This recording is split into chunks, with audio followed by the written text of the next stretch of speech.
Tensions are flaring on Russia's western borders. On the opposite side, Russia's Asian neighbours are watching with concern. China in particular is rattled, says Professor Arne Westad, director of the Ideas Policy Group at the London School of Economics. I think the Russians in part got the Chinese views on this wrong. I mean, China's policy is still emphasizing non-intervention and sovereignty. So this has been a difficult one for China. President Putin will travel to Beijing later this month. Chinese President Xi Jinping chose Moscow for his first foreign trip last year. Russia aims to triple oil exports to China. Analysts say growing tensions over Ukraine are forcing Moscow to look for gas markets outside Europe, with President Putin aiming to sign off on building a pipeline to China.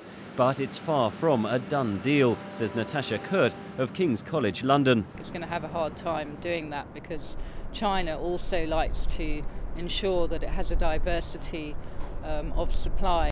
Kurt says Moscow will also find it difficult to gain support from Beijing over its stance on Ukraine. They'll be much more cautious. I mean, I think one always has to beware of, the kind of rhetoric that is wheeled out for domestic consumption within Russia.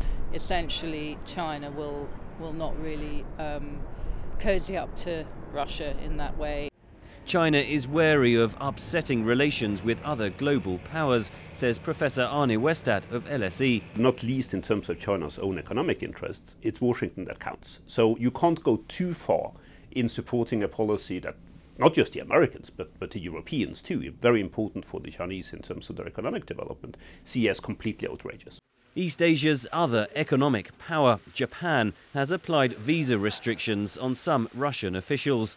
Visiting Brussels this week, Prime Minister Shinzo Abe reiterated his country's alliance with Europe. As shown in Ukraine, the world is getting less predictable, and we are responsible for taking a very proactive role together, Japan and the European Union, towards world peace. Japan claims ownership of the northern Kuril Islands, controlled since 1945 by the Soviet Union and then Russia. Tokyo may seek to draw parallels with Ukraine, says Professor Arne Westad. There are some similarities seen from a Japanese perspective in terms of Russian behavior when it comes to these kinds of possessions. As its relations with the West turn sour, analysts say Russia will find it difficult to build alliances in the East amid the continuing unrest in Ukraine. Henry Ridgwell for VOA News, London.